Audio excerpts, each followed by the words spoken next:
As my father took his final breaths, his skin pale against the hospital sheets, my stepmother leaned across him and looked me in the eye. Her voice was steady, almost satisfied. "You were his biggest disappointment." The words hit harder than any slap.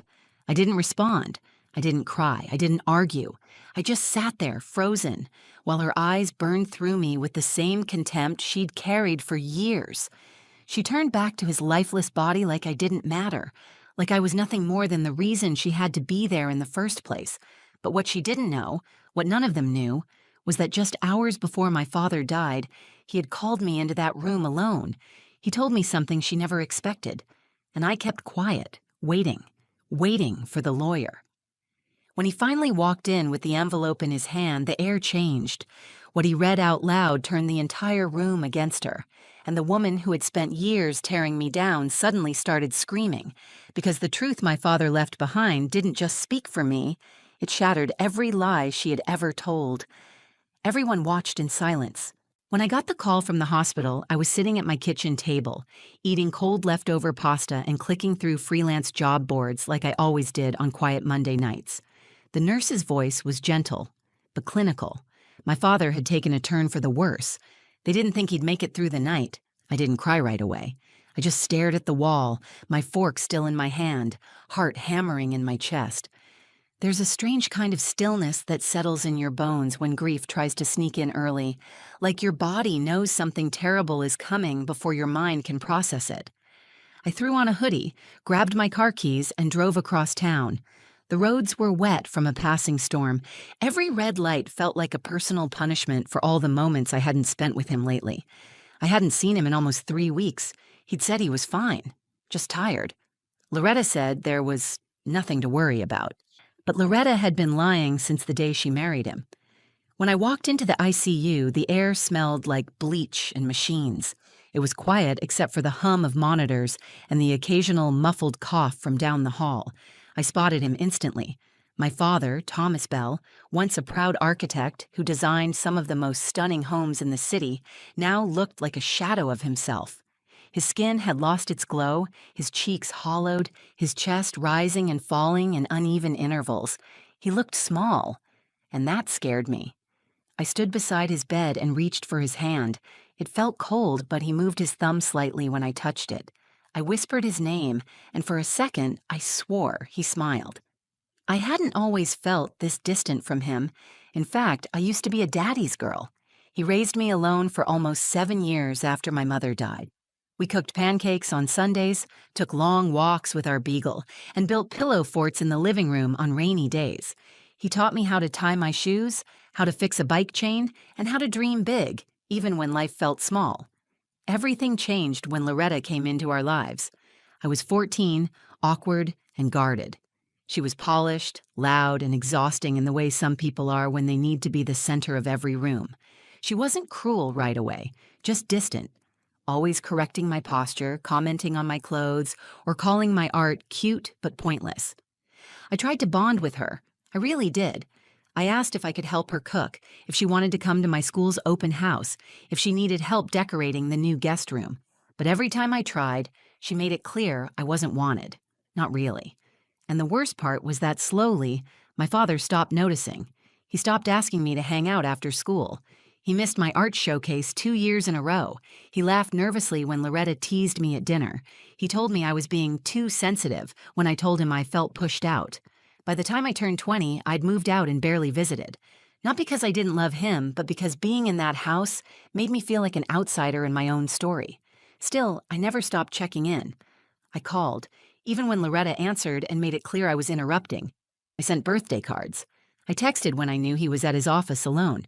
And when I heard he'd been hospitalized 2 months earlier, I made every effort to visit, until Loretta told me he wasn't up for company, that he needed rest, that I should give him space.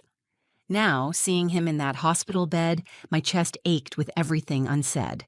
I pulled the chair closer and sat with him in silence, tracing circles on the back of his hand with my thumb like I used to do when I was little. His breathing stuttered once, then smoothed out. And that's when I heard her heels in the hallway. Click, click, click, Loretta. She walked into the room like she owned the place, lips painted deep red, her perfume too strong for a hospital ward. She looked at me like I was a stain she couldn't scrub out of her life. I didn't speak. Neither did she. She just looked at my father, then back at me, and smiled. But it wasn't a smile of comfort. It was the kind that warned a storm was coming. And I knew, deep in my gut, that whatever peace I'd found in those few quiet minutes with my father was about to be shattered. Loretta didn't say anything at first. She placed her designer handbag on the side table like she was settling in for a casual lunch and not a man's final hours. She stood beside my father's bed and adjusted the blanket like she was playing the role of the loving wife. And then she turned to me, her eyes cold and smug. "I see you finally decided to show up." I didn't answer. I just looked at my dad, watching the steady beep of the monitor, silently willing it to keep going. She sighed loudly like my presence inconvenienced her. "He's been asking for you, but not in the way you're thinking." I kept my mouth shut. Over the years, I'd learned that arguing with Loretta was like throwing a match into gasoline. She didn't want resolution. She wanted a fight. She wanted proof that she could break me. "He told me he regretted a lot of things," she continued, brushing imaginary lint off her blouse. "Mainly how much energy he wasted trying to fix someone who didn't want to be fixed." I blinked. My jaw clenched, but I still didn't speak. She took a step closer, standing now between me and the heart monitor. "He tried so hard with you, Kaya, but you were always lost, moody, ungrateful. You had everything and still acted like a victim." I inhaled deeply and focused on my father's hand. His fingers didn't twitch this time. I wasn't sure if he was even aware anymore. That thought hit harder than her words. Then came the final blow. You were his biggest disappointment. It wasn't just the words. It was the way she said it. So calm, so certain, like she'd rehearsed that line and waited for just the right moment to use it. I looked up at her then. Really looked. There was no sadness in her face, no grief, just bitterness and something that looked dangerously close to satisfaction. I didn't speak. I wanted to. I wanted to scream, to curse, to say everything I'd buried over the years, but something in me refused to give her that.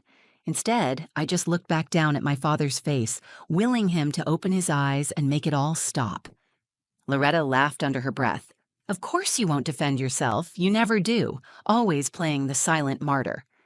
She moved to sit in the corner chair and crossed her legs, like this was just another afternoon of judging me from a distance.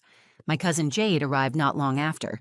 She stepped into the room quietly, glanced at Loretta and then at me. Her face tensed when she saw the look in my eyes, and she squeezed my shoulder as she passed. She knew the history. She'd seen it all unfold over the years. She didn't have to ask what had been said. We sat there together, the three of us, in heavy silence. The only sounds were the monitor and the occasional distant cough from a nurse's station. I kept holding my father's hand, gently brushing my thumb over his knuckles. And then, for a moment, he stirred. His eyelids fluttered. His head turned slightly in my direction. A faint whisper escaped his lips. "Kaya." I leaned in. "I'm here, Dad. I'm right here." He smiled. It was faint, but it was real. And I saw something in that smile. Regret, love, maybe both. Loretta stood up quickly, trying to lean in too, but he didn't look at her.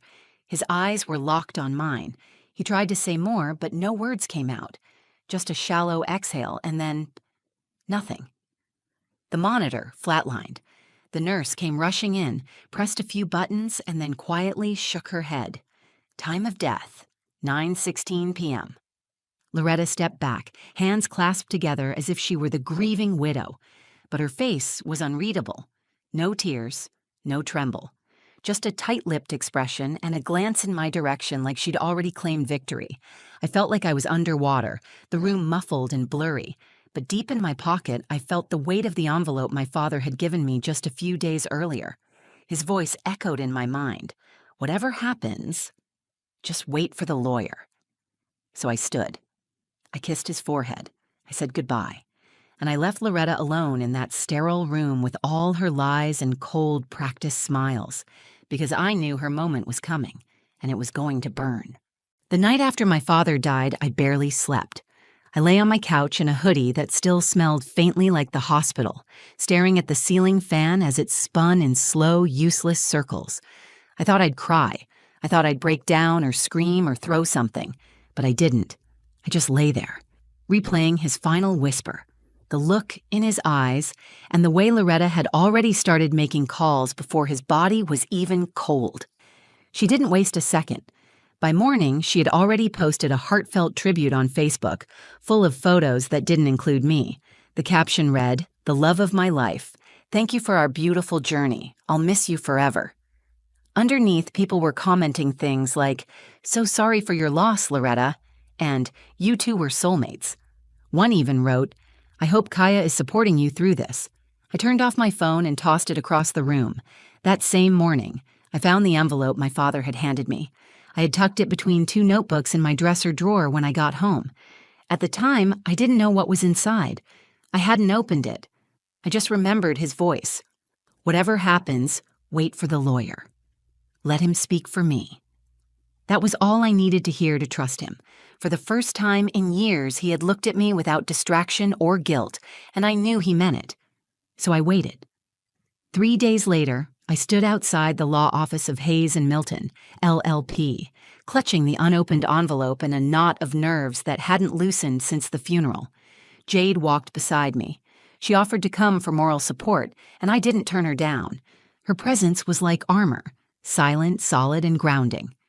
Loretta was already inside when we arrived. She wore a tailored black blazer, pearls, and that same smugness she always carried like perfume. She smiled politely at Mr. Hayes when he entered, acting like the grieving widow she had curated so carefully for the public. "Let's begin," he said, nodding for us to take our seats. We sat at a long mahogany table in a quiet conference room. The lights were warm, the air too still. Mr. Hayes opened a thick file and cleared his throat. "As per the last amended will of Thomas Elliott Bell, I will now read the final distribution of assets and personal wishes." Loretta leaned back, crossing her legs. I could see her calculating already, mentally adding up property values, investment accounts, retirement funds. She had spent years treating his name like her ticket to a better life, and she was about to find out just how much or how little of that ticket was still valid. "First," Mr. Hayes began, "a personal letter was left with instructions to read it aloud before the official estate items are addressed." He unfolded the paper. The room went quiet. "To Loretta," he read, "I know this moment is uncomfortable. I'm not proud of everything that happened between us, but I need you to hear this from me directly." Loretta shifted in her seat. "You and I built a life together, but there were pieces of me you never accepted, especially Kaya. My daughter was never your burden, no matter how you treated her like one." I froze. My hands gripped the armrest. I failed her in many ways. I let silence replace courage. But in these final moments, I want her to know I saw it all. Every insult, every cold shoulder, every attempt to erase her from my world. I allowed it, and for that, I'm sorry. This will is my attempt to make things right. Loretta sat bolt upright, her jaw clenched. Mr. Hayes continued, now reading the formal parts. "I leave the entirety of my architectural business holdings, my personal residence, and my savings account to my daughter, Kaya Bell." Loretta gasped audibly. "What?" "To Loretta Bell, I leave only the cabin in Fairwater County, as it was a property she personally decorated and requested years ago." Her face went white. That cabin was worth maybe $40,000 on a good day.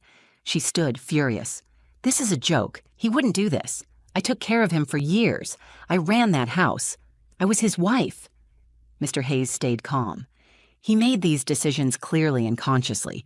We updated the will together 3 weeks ago. It's notarized and witnessed." Loretta's hands trembled. Her voice cracked. She manipulated him. She turned him against me. I didn't say a word. I just reached into my bag and pulled out the envelope. Inside it was a simple handwritten note. "I trust you to carry on with what matters." Let her scream. The truth belongs to you now. And that's when Loretta started yelling. Screaming, actually. Throwing accusations and insults as everyone in the room stared in stunned silence. But I didn't feel guilty. I didn't even feel angry. I felt free. Loretta's voice echoed off the walls of that pristine law office like a siren. Mr. Hayes calmly tried to speak over her, but she didn't care. She was unraveling in real time, wild-eyed, red-faced, hands shaking as she gripped the edge of the conference table like it might steady her world. "This is theft!" she screamed, pointing directly at me. "She manipulated him. She poisoned him against me. I was there every day while she stayed away. She doesn't deserve any of it." I didn't flinch. I just looked at her. Really looked. The woman who had spent years mocking my interests, undermining my relationship with my father, and treating me like I was some tragic leftover from his past. She was finally out of places to hide. Mr. Hayes sat calmly, his fingers steepled in front of him. "Mrs. Bell, everything you're alleging was anticipated. Thomas was very clear in our final meetings. He understood how this would affect you. But these were his decisions. They are legal, binding, and final." Loretta's face twisted into something I'd never seen before, something raw, panicked, almost childlike in its desperation. "He wouldn't do this to me. He loved me." "He did," I said quietly. "But he also finally saw you. All of you." She spun toward me, eyes wide. "You think you won? You think this makes you better than me?" I stood slowly, not out of pride, but because my legs were done sitting in silence. My hands were steady. My voice didn't shake. "I don't need to be better than you. I just needed him to remember who I was, and he did." For a moment it was quiet, and in that silence, something settled. Not vengeance, not even satisfaction, just truth. She turned to Mr. Hayes again, her voice cracking now. I need time to contest this, to get a lawyer. There must be something I can do." Mr. Hayes nodded politely. "You're welcome to pursue legal avenues, but I assure you we've prepared for every angle. Witnesses were present. He even recorded a video confirmation, if you'd like me to play it." Loretta's mouth opened, but nothing came out. Her hands dropped from the table, limp at her sides. For the first time, she looked small. Not in the way my father had looked in that hospital bed, but in the way someone looks when the mask finally breaks and they have to face themselves in the mirror. I glanced at Jade. She gave me a subtle nod, quiet support pulsing between us like a heartbeat. Mr. Hayes continued reading through the will, confirming details about the house deed, the business ownership transfer, and a small scholarship fund my father had left in my name to support young women in architecture. That one stopped me cold. I didn't even know he remembered that I'd once wanted to be an architect like him. After he wrapped up, he handed me a keyring. "He wanted you to have these today," he said. There were 2 keys on the ring. One to the front door of the house I hadn't lived in since I was 20, and one to the private studio he used to work in behind it. I stared at the keys for a long second before gently curling my fingers around them. Loretta was gone by the time I stepped outside. Her car was no longer in the parking lot. No apology, no parting words, just silence, finally working in my favor. I walked to my car with Jade beside me. The sun was just beginning to dip behind the trees, casting everything in gold. "You okay?" she asked. I took a breath. "I think I am." "You handled that like a pro," she said. "I handled it like a daughter who waited too long to be heard." We drove to the house. My house now. I hadn't been there in years. Not since I stormed out after Loretta said I'd never be enough for my father. But this time, the keys slid into the lock like they belonged. The door opened easily. The air smelled faintly of cedar and dust. Everything was just how I remembered it. My childhood drawings still hung in the fridge. The living room still had the leather chair he always claimed after dinner. The studio light in the backyard was still flickering through the blinds. I stood in the doorway, letting it all rush over me. My father didn't leave me money to hurt her. He left me this, his world, his space, his final truth, because in the end, he remembered me. And finally, I felt like I belonged somewhere again. It's been 3 months since my father passed. The house is quiet now, peaceful in a way it never was when Loretta lived here. I wake up to birds outside the kitchen window, not the sound of her heels tapping across the tile or her voice criticizing how I brewed coffee too weak. I drink it the way I like it now, light, with oat milk and just the right amount of cinnamon. The first week after the will reading, I stayed busy, Cleaning, unpacking, repainting the studio, I found boxes of my childhood art stored away in the attic, carefully labeled in my father's handwriting. He had kept every drawing I ever gave him, even the messy ones from kindergarten, especially those. One night, while sorting through his old blueprints, I found a file marked KB Future inside were drafts of a small art gallery. He'd started designing it after I left for college. I didn't know. He never told me.